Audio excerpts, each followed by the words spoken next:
mga ka-sweet life, for today's video tayo ay mag-e-explain about dun sa ating pagtatanim ng pipino kung saan ay ginawa natin siyang hybrid na ilalim niya ay kalabasa at pipino yung ibabaw. Matatandaan nyo yun guys, yung mga nakapanood ng video ko na to, ito yung nag-grafting tayo mismo at pinapakita ko sa inyo kung paano yung tamang pagkakat at pagtudugtong. Ito ay nag-viral at sa reels natin ito ay nag-views ng 1.3 million. At dun naman sa long video natin ay pumalo siya ng 647 views. At alam kong maraming hindi nakakaintindi sa klase ng pagtatanim na to, kaya naman napakadami nagtanong talaga, kaya naman uulitin natin. Umpisa tayo sa pagtatanim at eto yun guys. So, from seedlings hanggang sa pag-ani hanggang sa mategi yung ating pipino. Ayan, ipinapakita ko sa inyo guys kung ano yung mga ginagamit natin. So dito guys, ang unang-una namin ginagawa ay nagpupunla kami na magkasabay ng pipino at ng kalabasa. Ayan, napakasimple lang, ilalatag nyo lang isa-isa yung kalabasa dyan sa may puting tray. Dito kailangan guys ay meron pala tandaan kung ano yung pipino, ano yung kalabasa. Minsan kasi pag nag-i-sprout sila ay halos magkapareho o magkamuka. At kung makikita nyo, ayan, nilalatag muna natin isa-isa yung buto, saka lang natin idudut-dut dun sa ating pinaka-tray. And then, ito yung isang type naman ng pagtatanim nila na kung saan ay magkakadikit na sila halos masyado. At yung kadalasan na ginagawa namin kapag rush order, kasi mga umorder sa amin guys, mga farmer din, minsan nagbabagsak din kami sa mga garden shop bukod sa sariling tanim namin. At kung makikita nyo itong pipino natin guys, magkaiba ang kulay niya kasi depende yan sa variety na itatanim namin, kaya may palatandaan sila. Hindi katulad natin sa Pilipinas guys, ang pagkakalam lang natin sa mga gulay kung tawag ay talong-talong lang, kung okra-okra lang. Ito sa Japan o sa ibang bansa, napakadaming variety pala ng klase ng gulay at may kanya-kanya silang pangalan. At ito naman yung ginagamit nating lupa kapag tayo ay magpupunla. Ito ay mixture lang ng perlite, ng coco peat at ng cow dung kung saan ay na-decompose na. Kaya malambot yan guys, madaling mag-sprout. Pagkalatag naman namin ng buto dito ay binubudburan naman namin siya ng lupa. Gamit lang ng manual na kamay guys, kasi yan yung para magaang lang ang pagkakalagay natin at hindi pwedeng laliman kasi nga para madaling umusbong yung ating mga buto.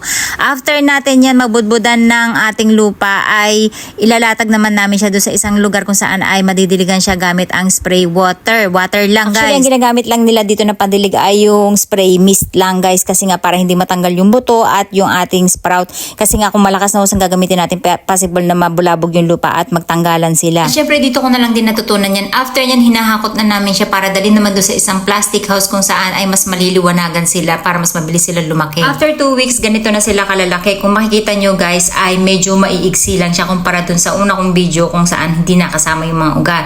Pagka ganitong maiigsi lang yung mga nag-sprout na ano natin, ng mga punla natin, ang ginagawa namin ay sinasama namin yung ugat kasi dito sa Japan kailangan lahat ng kanilang height ay pare-parehas. Hindi pwedeng may mababa, may mataas kasi kapag ikaw ay buyer, ang pipiliin mo syempre yung mataas, di ba? Kaya para mabili lahat, kailangan ay pantay-pantay sila. So dahil maigsi to guys, ayan, kung makikita nyo, may mga kasama pa siyang mga konting ugat. At ito namang isang tray natin, ibang batch to guys. So ito naman, pinapakita ko sa inyo, dahil mahahaba masyado yung pagka-sprout niya, ay maigsi lang yung kinakailangan namin na halos isang daliri lang yung kanyang haba dapat. Kaya hindi kasama yung ugat. At dun sa mga nagtatanong kung mag-uugat ba yan, yes po, 100% mag-uugat ang kalabasa. Kaya nga kalabasa ang ginagamit namin na pagdugtong sa ilalim dahil matibay ang kalabasa sa sobrang init ng panahon o hangin. So dito naman ay harvest naman natin ay yung pipino. Kung makikita nyo, binabalot ko na muna yung kamay ko para ma-protection na natin at hindi tayo masusugatan kasi ang gamit natin dito ay matalim na blade kung saan ay bago, kaya pwede kayong masugatan talaga. So dito, yung hawak ko na dahon na yan ay yung dulo yan ng pipino. Ito after nyan makuha natin yung pinakaibabaw ay itatapon na lahat yan. Actually, i-recycle. So dito kung makikita nyo, pagkakuha natin nung dulo lang ng pipino ay may sukat yan guys. Kailangan hindi maiksi, hindi masyadong mahaba para madali sila maisiksik dun sa katawan ng kalabasa. At ang pagkakahiwa niyan ay slant para parang matalim siya na madali siyang maisisiksik. Kung ilan yung ganitong ginagawa namin guys, minsan umaabot kami ng 100 to 200, depende yan sa order at 4 na oras lang namin ginagawa yun kasi sa hapon iba yung ginagawa namin. And then may nagtatanong kung paano hindi namamatay yung ating mga ginagawang dugtungan. Meron tayong ginagamit guys na tubig na laging may spray na nakahanda. Ayan, katulad niya, may dyaryo siya sa ilalim and then babasain namin para mapanatili yung moist. And then ito yung katabi namin lola, marami yan sila nakahilera. Ako lang talaga taga-islant ng ating pipino. So sila naman naman, ang trabaho naman nila ay nagdudugtong sila na mismo sa kalabasa. Ang ginagawa nila, tinatanggal nila yung pinakaunang dahon ng kalabasa sa ibabaw at ang ipapalit ay yung pipino. Ayan, kung makikita nyo. And then, ang gagawin ko naman after yan maipon at mapuno, dadaling ko naman yan dun sa may tunnel kung saan yan yung pinaka-incubator o para ma-cure sila, yung pinakasugat nila ay maghilom for 1 week. At ang lupa niyan guys na ginagamit natin, katulad ng kanina sinabi ko sa inyo, yung perlite at coco peat with kaudang lang. And then, etong tunnel natin guys, may tatlong balot yan. Meron yung parang nylon sheet, plastic, at yung parang foil na nasa ibabaw. Yan yung magpapanatili sa kanila ng moist sa loob. Yung ilalim na itong lupa na yan, may mat heater yan guys. Mainit-init kumbaga. Kaya yung lupa natin na pagtataniman ay magiging mainit siya. And then, may tamang moist siya plus madilim. So, mas mabilis mag-cure yung kanilang dugtungan. And then, mas mabilis maglalabasan yung ugat ng ating mga kalabasa. Mga magtatanong bakit hindi na lang igsian ng todo yung ating kalabasa para madali siya itusok sa lupa. Kasi ang mangyayari guys, yung pinakapipino natin kapag mas malapit siya sa lupa, ang mangyayari magkakaroon siya ng sarili niyong ugat. Yes, tama po kayo, nag-uugat din ng sarili yung pipino. Kaya ang mangyayari magiging useless yung pinagdugtungan niya ng kalabasa kasi nag-uugat silang pareho at naaabot na ng pipino yung lupa. Kaya hindi pwedeng mas malapit siya sa lupa. Kailangan ay medyo malayo-layo siya para yung ugat lang talaga ng kalabasa yung magiging pinaka-tangkay niya. After ng 3 araw na pagkatusok natin, ayan na sila guys, tayong-tayo na sila. At pinapasingaw pala to guys sa araw-araw, nakalimutan ko sabihin. Kasi para hindi sila mag-amag sa loob, ayan na yung mga nilagay natin. So sa unang araw, normal lang na pagkadugtong natin na nakalungay-ngay silang lahat. After ng 1 linggo or 3 days nga lang, tayong-tayo na sila. Ayan, nakita nyo tayong-tayo na yung mga dahon niya and then nag-i-start ng humaba yung pipino sa ibabaw. Saka namin yan itutusok ngayon dito sa may mga cups na kung saan ay pambenta na para ma-deliver. Ayan, nakikita nyo guys, mayroon parang mga nakalungay-ngay. So mayroong mga part na hindi siya naging okay yung pagkakadugtong, kumbaga hindi siguro masyadong naisiksik or masyadong napalaki yung butas o maiksi masyado yung nagawa ko. Actually yun yung palagi kong kasalanan dahil kapag napaigsi medyo nalalaglag yung pinakaibabaw. Tapos niya nakala nyo dyan na nagtatapos, hindi pa, dahil pagpipilian pa namin yan guys after ng mga ilang araw. Titignan natin kung ano yung mga naging okay o hindi, kasi nga minsan merong katulad na ito parang malungkot. So ang gagawin namin ay iwalay namin yan, pero hindi namin agad-agad itatapon, ibabalik namin siya doon sa may tunnel para mainitan at baka sakali ay mahabol pa na mag-cure sila o lumaki. At habang nagpipili kami niyan guys, nagtatanggal na rin kami ng mga umuusbong na sanga ng kalabasa sa ilalim. Ganun talaga katrabaho dito at kaselan, alam nyo ba yun? At ganyan kadami yung ating pagpipilian at saka natin ililipat dun sa kabilang plastic house para dun sila ilatag. Ayan. At iisa-isahin natin yung ilatag, kung makikita nyo, ayan, ganyan siya kadami. Kaya naman natin siya paghihiwa-hiwalayin yan yung para masikatan sila ng araw at hindi sila mag-agawan ng pwesto ko sakaling humahaba na sila. Diba kasi gumagapang yung pipino, so syempre pwede mag-akapan sila. Ang hirap kalasin nun guys. And then mas madali ring magpili kapag ganitong magkakahiwalay na sila na katulad yung ginagawa namin. So kapag wala na kaming ginagawa guys, ang ginagawa namin ay nagpupunta kaming lahat dito para isa-isahin silang tanggalan ng pinaka lumalabas na tangkay ng kalabasa dun sa ilalim. Ang palatandaan yan guys, yung pinakaibabaw niya may dark green dun na bilugan na dahon. Yun yung pinaka palatandaan ng pipino. And then sa ilalim nun, pag may umusbong na sanga na katulad nito, yan ang palatandaan na yan ay kalabasa na tangkay. Kaya kinakailangan siyang tanggalin yan. Yan nasa ibabaw na hawak-hawak ko na yan. Yan yung pipino. And then yung nasa ilalim ng bilog ng dark green, yan ang kalabasa na kinakailangan natin tanggalin. At importante. Tulad nga na sinabi ko sa inyo, dahil napakatibay na resistensya ng kalabasa, pwede niya matalo yung nasa ibabaw natin na pipino. At pagka ganung natalo yung nasa ibabaw natin pipino, reject na yan guys. So masasayang yung pagod natin. At halos araw-araw yan guys, basta wala na kaming ginagawa ay nagpupunta talaga kami dito kasi talagang napakabilis nilang sumulpot yung kalabasa. At hanggat ma-deliver natin yan guys, nagpipili pa rin kami hanggat maisakay namin siya sa cart dun sa may kanyang kahon, hanggang sa malagyan namin siya ng tag. Talagang isa-isahin pa namin yan, ganun katrabaho. Kaya naman medyo pricey talaga yung mga punla, lalo na kapag ka mga hybrid. Yung mga direct na tinatanim na hindi na kinakailangan i-hybrid at o yung dugtungan ay medyo mas mura talaga siya ng kalahati kumpara dun sa mga dinugtungan. Pero yung mga farmer na katabi ko nga dito sa aking aking kapitbahay, sila na mismo nagsabi na marami silang tinanim na mga direct na buto, hindi nga nabuhay, kaya mas gusto nila yung hybrid at bumibili din sila. Guys, yung mga farmer na katabi namin na nagtatanim talaga ng mga gulay ay diretsa silang bumibili rito kasi nga para mas mura. Kasi kapag binagsak na namin to sa garden shop, katulad niyan, may mga barcode na siya. Yan ay may patong na ng 20% kapag binenta sa mga garden shop. Yun yung pinakakita ng mga gardening shop. And then, makikita nyo yan, may barcode na, may presyo na, mayroon ng kaalaman dyan. Hindi yan basta barcode lang guys, nakasulat dyan kung anong variety yan, kung anong kaya pangangailangan niya, kung mahina ba siya sa tubig, malakas ba siya sa tubig, kung hybrid ba siya, doon yung makikita lahat yung kanyang pagkakakilanlan.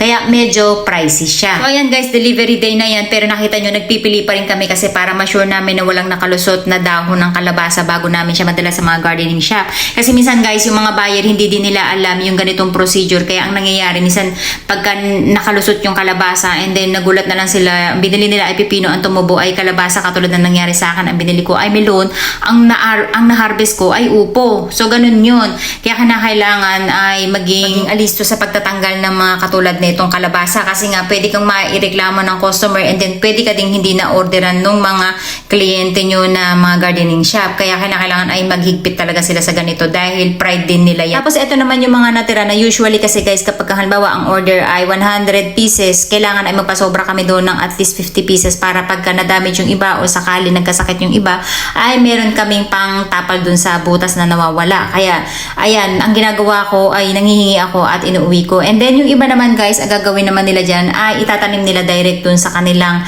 available na plastic house. Katulad yan, etong plastic house na to ay malapit sa opisina namin. And then, ang ginagawa na muna namin ay nililinis muna namin siya.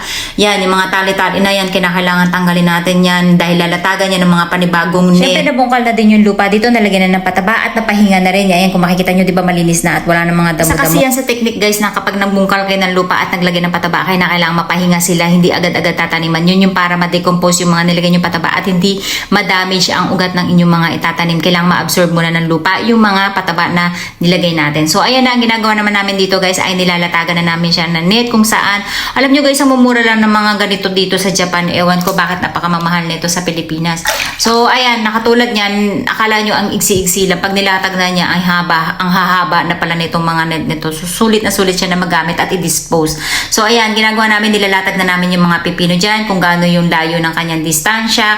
And then, nilalagyan din namin siya ng mga guide na katulad nito. Kung makikita yung straw na tali na yan, ay itinatali namin yan sa pinakaibabaw and then idadirect namin yan sa lupa. Yan yung para hindi sila mag-alug-alug. Although, hindi papasukin ng hangin to kasi nga mayroon siyang balot ng plastic dun sa ibabaw. Kaya nga plastic house ang tawag nila or yung greenhouse naman sa ibang bansa. And then, dito saka naman natin siya gagamitan ng clip kung saan ito naman yung mag-guide sa kanya para maging straight yung kanyang tangkay at hindi sila magpaliko-liko punta sa kanan, punta sa kaliwa. So hanggang humaba yan guys, hanggang dulo ay naglalagay kami yan. And then lahat yung mga nakahilera na makikita nyo na yan hanggang doon sa may dulo, lahat yan ay iniisa-isa namin. Gagawin naman namin dito guys ay maglalatag naman kami ng hose na plastic. Plastic lang siya as in. Tapos may mga butas lang yan na maliliit kung saan ay may mga pumapatak-patak na tubig dyan. Kasi guys, ang pipino ay mahilig sa tubig hanggat maaari. Ang gusto niya ay medyo basa ang lupa para na-absorb. Mas juicy yung magiging pipino nyo at hindi tuyo. Then bukod pa dyan, meron pa silang sprinkle na nasa ibabaw kung saan naman ay may timer naman yun. Hindi yung 24 hours na tumatakbo. May timer lang siya. At usually sa umaga yun kasi para maghapon ay umaaraw. Hindi magkaroon ng amag yung mga dahon ng ating pipino kasi nga madali sila magkaroon ng powdery mildew. Alam niyo yung mga sakit ng mga ganitong kumagapang na halaman katulad ng kalabasa ay powdery mildew ang unang pinaka-problema nila kasi nga mabalahibo yung kanilang dahon so mas mabilis silang kapitan. So kapag may patay na oras kami, pumupunta kami dito guys para magpili ulit kung saan ay meron tayong mga tatanggalin ng mga sanga kung saan sa pinakailalim ay hindi natin siya pwedeng patubuan ng mga sanga. And then ang ginagawa natin, ginaguide natin siya gamit yung ating tacker na parang tape lang siya. Ang gagawin nyo na ipapasok nyo lang yan and then i-clip nyo ay automatic tatali na siya dun sa guide natin. Ayan, na ginawa natin.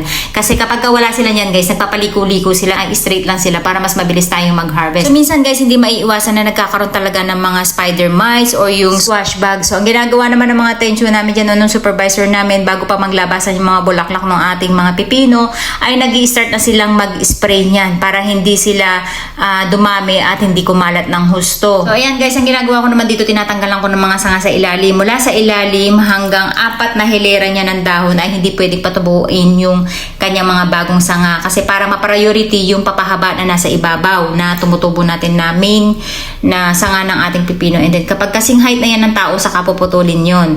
And then ang ginagawa naman namin dito guys ay nilalagyan namin siya ng another sheets kung saan yung plastic na yan ay magpapanatili ng moist sa lupa kasi pag sobrang init lalo ng ganito sa loob ng plastic house ay madali silang matuyuan guys ng tubig. Para mapanatiling mamasa-masa sila ay kinakailangan natin balutan yan. Tapos tulad ng sinabi ko sa inyo, kapag wala na kaming ginagawa, ayan, nagpupunta kami ulit dito para magtanggal ng mga damo-damo na yan at yung mga tumutubo ulit na mga panibagong sanga doon na nanggagaling doon sa mga gilid-gilid ng ating pipino. So ganun sila kahigpit talaga guys. Kailangan ay straight na straight yung pagkakatubo nila. And then tatanggalan ulit natin sila ng mga panibagong sanga niya ng mga nasa gilid. Saka natin i-guide yung kanilang mga bagong papaangat kasi humahaba na sila. So gagamitan natin sila ulit ng mga clip. So dito naman ang ginagawa naman namin guys, yung mula sa ilalim hanggang pang-5 baitang may tumutubo na siya ng panibagong sanga na ipa-priority natin. Pero hindi pa rin siya pahahabain ng bonggang-bongga. Ang gagawin doon ay magbibilang tayo ng 2 dahon lang na matitira and then yung pinakadulo nun ay puputulin natin. Yan yung para ma-priority pa rin yung pantay-pantay na pagkakabunga sa kanya at yung pagkakaroon ng mga tangkay na panibago dun sa ibabaw. Para hindi sila maging malagong-malago at mag-agawan ng sustansya. Kaya yun yung mga nadidisporma na yung mga itsura ng mga pipino dahil nga hindi na maganda ang pagkakasikat ng araw. Dahil natatabunan na rin sila ng mga dahon kapag ka naglaguan sila. At the same time, mas kapitin sila ng sakit kapag ganun dahil hindi masyadong moist na nakakapit sa mga dahon nila. So ayan guys, dahil spoiled kayo sa akin, naghanap ako ng picture para mas maintindihan nyo. Nakikita nyo yan na may 2 dahon lang na tinira natin mula doon sa tangkay. Saka natin siya puputulin. So dapat bawat tangkay ganyan, 2 dahon lang para ma-priority yung kanyang mga papausbong na nasa ibabaw. At ito na nga yung ating mga tanim na pipino na nakikita natin na lumalaki na rin sila at namumulaklak natin. Yung iba sa kanila ay namumunga na rin. Magugulat na lang kayo guys, 1 month pa lang pero meron na silang mga bunga at may mga harvest na talaga kayo. At ganitong size lang talaga yung saktong-sakto guys na pang-harvest. Hindi katulad ng mga kinakain natin sa Pilipinas na nagtatabaan kasi may mga buto na yun sa loob. Ang tamang pag-harvest ng mga ganitong klaseng gulay ay dapat ay hindi pa sila nagkakaroon ng mga buto sa loob para makakain natin siya ng malambot pa at crunchy talaga. At sa mga nagtatanong guys kung bakit ginagawa natin yung pag-hybrid o yung pagdudugtong na katulad nito. Kasi merong reason yan, hindi yan basta nagtitrip nga lang tulad ng sinabi ko sa inyo. Yan ay para mapalakas ang resistensya ng ating mga pipino at maging matibay ang kanilang resistensya sa sobrang lamig, sobrang init at biglang pabago-bago ng panahon katulad ng sobrang ulan at mahina sila sa hangin. Bukod sa magiging maganda ang resistensya nila ay lalakas ang ani natin o dadami yung bunga nila. Katulad niya, nakita nyo bawat sanga. At dapat talaga yan guys, may tamang proseso katulad ng ginagawa ng mga Hapon na meron lang sila mga pinapriority na bunga. Hindi dapat na pinapadami sila ng husto kasi kung mapapansin nyo, pag as long dumadami yung kanilang mga sanga, mas lumiliit na yung bunga niya at hindi na masyadong masarap o kulang na rin sa sustansya. At alam niyo bang ayaw ng pipino ng sobrang mahangin na lugar, kaya lagi nyo pag-iisipan kung saan nyo siya itatanim na hindi siya mahahampas ng hangin o magagalaw. Kaya lagi nyo yung i-cover kung saan ay mas tago siya kung hanggat maaari pero nasisikatan ng araw. Bukod sa pagbabawas natin ng sanga guys, ay nagtatanggal din tayo ng mga hindi na kailangan na dahon na nasa ilalim yan kung makikita nyo yan. At alam nyo ba itong plastic house namin na ito, ni-repair namin to kasi nga sa sobrang lakas ng bagyo na dumaan ay nasira yung kanilang bubungan. Kaya nakita nyo yung mga dahon niya ay maraming nanilaw dahil nga tulad ng sabi ko sa inyo, mahina sila sa sobrang lakas ng hangin. At ayan nga, ang ginagawa namin dito ay tinatanggalan namin sila ng mga lumang dahon. Yan ay para makita din natin yung ating mga panibagong bunga at mabigyan ng priority din yung mga bagong sanga na tumutubo sa taas. At dito nga guys, marami-raming beses na tayo nakapag-harvest dito. Kung makikita nyo, ayan, naninilaw na rin sila dahil malapit na rin matapos yung season ng pipino. At alam nyo ba dito sa Japan ay hindi habang buhay na pagkatanim mo ng isang gulay ay habang buhay mo na siyang aabangan na namumunga. Dito ay may expiration lang sila para another pahinga yung lupa, another pataba, and then another tanim ulit para laging masarap yung kanilang bunga.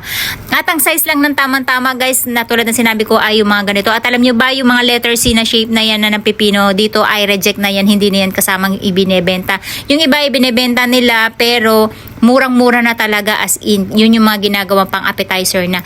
And then dito sa company namin na maganda guys, hindi lang yung pampunla ang binibenta namin, nagbebenta rin kami ng gulay. At the same time, gumagawa rin sila ng mga pang appetizer. Isa yun sa mga binibenta din nila sa mga supermarket. At sa pag-harvest guys, ayan kung makikita nyo, tamang-tamang size lang ay yung mga ganitong payat. At dito nga sa Japan ay napakahigpit. Tulad ng sinabi ko sa inyo, yung mga letter C na yan. Pinapauwi na sa amin yan at ginagawa lang appetizer. At napakadami rin natatapong gulay. So araw-araw yan guys ay kundi 3-5 ganyan yung naha-harvest namin. And then pagdating dun sa shop ay kami na rin na naghuhugas, kami na rin na nagtitimbang at nagre-repack. So yan, kung makikita nyo pa lang dito guys, pagkahugas namin ay hinihiwalay na kagad namin yung mga reject dun sa mga straight. Kasi mas mahal siyang nabebenta yung mga straight na yan. At payat lang guys, hindi kami kumakain dito na matatabang pipino na katulad nito kasi guys, mabuto na nga katulad ng sinabi ko sa iyo. At masarap kasi yung pamapak tulad niyang ginagawa ko na yan. Kapag summer guys, yan ang in dito. At ayan, kung makikita nyo guys, tapos na yung season ng pipino at nag-harvest pa rin yung lola nyo kahit wala na. Ako na lang ang kumukuha dyan actually, yung mga hindi na kailangan ay kinukuha ko dyan and then inuwi ko. So ayan guys, may idea na kayo kung paano nagtatanim ng pipino dito sa Japan at next time abangan nyo yung video natin kung paano naman sila nagdudugtong ng talong at kamatis. That's it guys!